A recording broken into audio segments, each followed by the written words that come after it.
Welcome to Savage Kitchen. Today we are making our very own Kahlua. Now, Kahlua, the homemade version, is extremely easy to make, and it's also a great canvas for you to sort of experiment with flavors and textures, sugar content, alcohol content, all of the things. You might notice I have 3 different bottles lined up, and that's because we're gonna taste 3 different versions of this. Kahlua, as a brand, is made with rum. A lot of the recipes you'll find online for homemade Kahlua use vodka. There's nothing wrong with that, but if you want it to taste as close to this, you probably want to use a white rum. We're also going to be making a bourbon version because it's me and I love bourbon. But the reason we're doing that here today is that I'd really like to see if there is a flavor difference using different spirits that on their own taste very different from each other. Now, the base recipe for this homemade Kahlua has the same ratios for all 3 of these variations. When you're doing a homemade liqueur, the different ingredients that you use really influence the flavor. A recipe like this is very, very simple. We essentially have 3.5 ingredients. So I'm gonna taste each of those ingredients. So it's important that you use things that you personally enjoy. So let's get into what you're gonna need. So we're gonna start with the last tool that you need, but this is actually most important. You need a container to go into. I often save spirit bottles and put things right into there. Check out my homemade eggnog recipe. Or you can find these at World Market, Amazon, Target. I'll put links below so you can find all of the things. But as you're getting started, have in mind where it's gonna live. Next, you're gonna need a heavy bottomed saucepan, but just make sure it's pretty sturdy and heavy because we are making a syrup here. Syrups get very hot and I don't want anybody getting burned. And then finally, some measuring cups. Yes, I know I don't like to measure. We're actually measuring for this recipe. Let's talk ingredients. First thing you're gonna need is sugar. I am using a raw sugar here. This is less processed, closer to a turbinado or a demerara. You can use plain white sugar. You could use brown sugar if you like, but just keep in mind that brown sugar really is going to alter the flavor of your final product because it has molasses added in. So that might not be a bad thing, just keep in mind, anything you add, you're gonna taste it in the final result. After that, coffee. Now, please choose a coffee that you actually enjoy. I tend to drink this Café du Monde coffee with chicory. This is like jet fuel. So if you don't enjoy a very strong, bold, bitter coffee, don't use that for this. Use a coffee that you like. For our bourbon version, we're actually gonna be using this Happy Camper bourbon and brown sugar coffee that my friend Pam sent to me. So thank you, Pam. This is so delicious. No, this is not an ad. It should be an ad. This is so good. Highly recommend this. And I'm excited to see how it influences our bourbon Kahlua. Then just a little bit of vanilla extract. A little bit is gonna go a long way, but do get a high quality vanilla extract. You could also soak a vanilla bean, but that means that your wait time for the Kahlua to be ready is gonna be longer. We love instant gratification around here. And then finally, your spirit of choice. We're making 3 versions. I've got 3 spirits here. So vodka is what you'll find most commonly in online recipes. Rum is actually what Kahlua uses in their recipe. They use a white rum that they distill themselves. We are using this delicious Mount Gay Barbados rum. This has a little more body and richness, a little spice, a little warmth to it. I think it's gonna be great, and I was out of white rum, so this is what we're using. And then finally, my love, bourbon. So a lot of people use vodka in their recipe because it is a neutral, high-proof spirit. There are a lot of different techniques to get to your homemade Kahlua, and often it involves soaking coffee grounds or coffee beans and vanilla bean. This is going to make Kahlua instantly, so you don't necessarily need the high-proof vodka to extract all those flavors. And also, I do want to influence the flavor of my Kahlua with these other aged spirits. So for me, vodka's not the thing. And I'm gonna take a little aside here to talk about my favorite coffee liqueur, Mr. Black. Hold on, where's the bottle? Boom, Mr. Black. Years ago, I did a video comparing Mr. Black to Kahlua, just doing a taste test to see what the difference was. It is enormous. They are made in very different ways. They have different base spirits. Kahlua is rum, Mr. Black is vodka.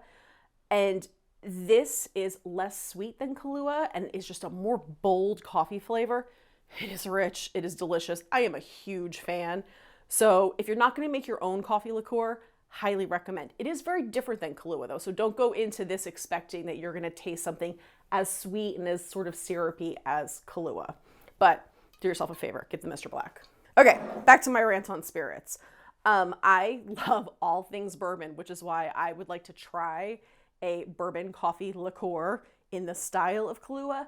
I've never done this before. You're on the adventure with me. I think it's gonna be fantastic, but we're gonna find out shortly. All right, first thing we're gonna do is make our syrup. So this is going to be a rich, simple syrup. That means a 2-to-1 ratio of sugar to water, or in this case, coffee. Now, if you want to make a liqueur that is a little lighter and not as syrupy, you could do a 1-to-1 ratio. But I want to get this as close to the OG Kahlua as possible, so we're going to go a little more syrupy in a 2-to-1 ratio. Also, I really like using this organic, unprocessed, or less processed sugar. I think it has richer flavor, not quite as molassesy as brown sugar, but also not quite as boring as white sugar. I actually use this in most of my syrups that are available on Savage Kitchen Provisions. And then next up, I'm adding 1 cup of this bourbon brown sugar coffee, which just the brewing of this makes me happy. It smells so good. So just like any other simple syrup, I want to heat this to a boiling point and make sure that all of the sugar crystals are dissolved. If they aren't dissolved, you're going to end up with sort of a gritty, sludgy mess, and that's not what we want. I've tried this a lot of different ways. When I started, I was like, ooh, you know what would be good? Caramel syrup to start. And caramel syrup is a little tricky because you basically cook your sugar down first until it creates a caramel, and then you are adding in your liquid, water, or in this case, coffee.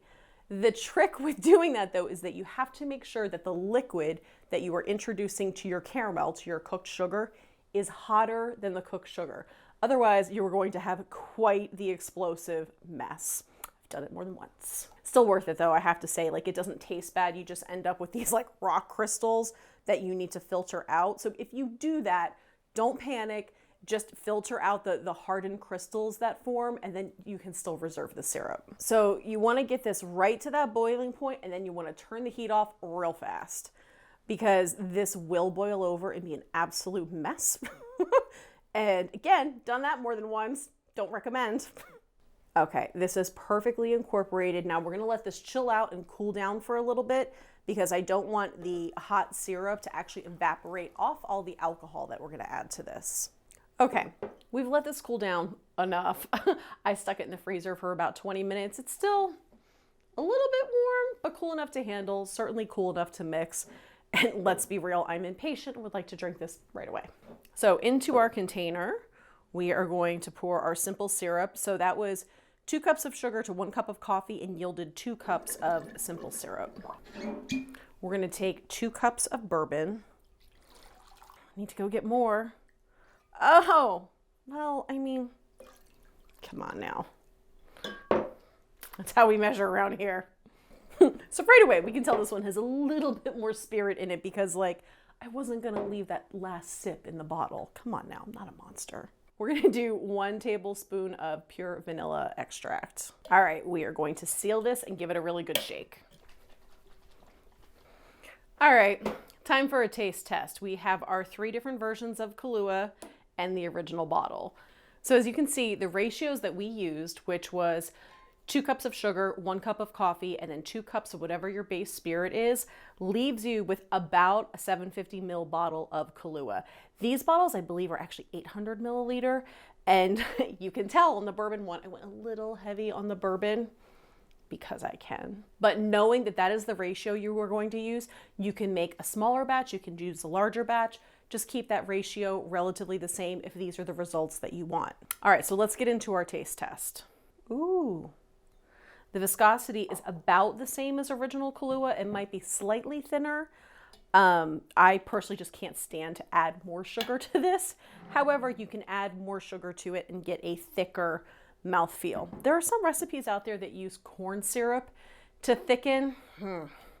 Personally, I'm not a fan. I think it's completely unnecessary, and corn syrup has sort of a weird chemically taste to me, and there's just like no need for it. Ooh, rum. I am pouring myself very big sips here. Basically gonna have to host a White Russian party after this. So let's start with the original Kahlua.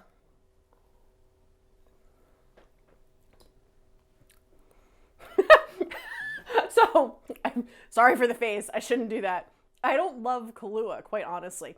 I like the homemade versions much, much better. Original Kahlua to me is just like a touch too sweet on its own. When it is mixed in with other things, it's fine. The original Kahlua has a coffee flavor, but to me, the dominant flavor is actually caramel. It is very, very sweet, a little bit coffee. Okay.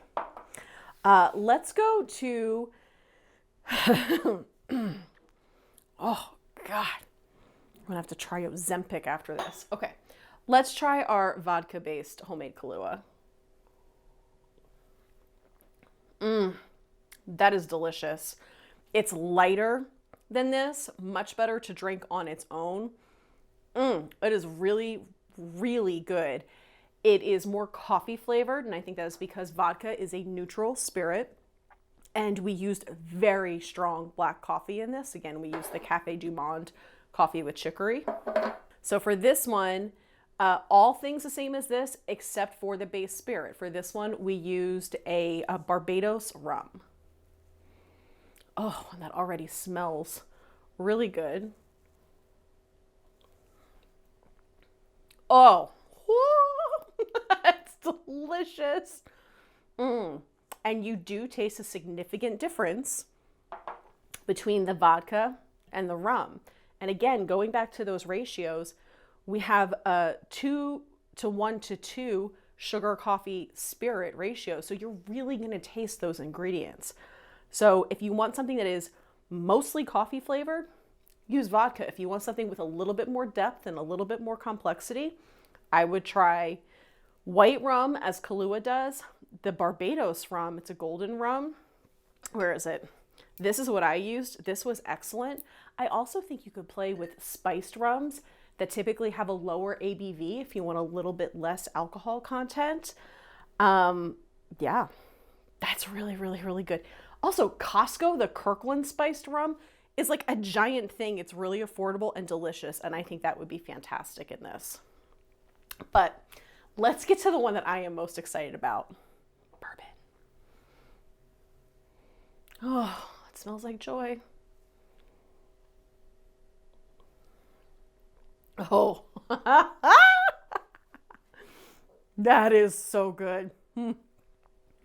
Okay, flavor-wise, this is significantly different from the rest of these. You taste the bourbon. It's not a punch in the face, but to me, bourbon's never a punch in the face. I would say, you know what that kind of reminds me of? I make bourbon marshmallows. Kind of tastes like that. That is absolutely delicious. I don't know that I would put it in the lane of Kahlua. It really does taste significantly different from Kahlua, but for a bourbon coffee liqueur, whoo. This one has, and it might be 2 cents, this one, we literally just made this and I had let these sit for a little bit. So this one I can taste all those individual ingredients just a touch more. And remember, we had slightly higher alcohol content in this one because I didn't want to waste that last 2 ounces of bourbon. And apparently I can't stop drinking this one. Damn, that's good. Hopefully this gives you an easy base recipe to work off of. Experiment, have fun with this. Also, don't be afraid to introduce other flavors. If you want to throw a cinnamon stick in there and warm this up and make it a little bit more fall or winter friendly and festive, that would be fantastic. I hope you make this. Let me know how it goes. Thank you so much for watching and for supporting the channel. A lot of you are new here. If you want to support Savage Kitchen, you can go to my website. I have Savage Kitchen Provisions, small batch craft syrups. There are t-shirts and merch and Amazon links below. We really appreciate the support. Until next time, cheers friends.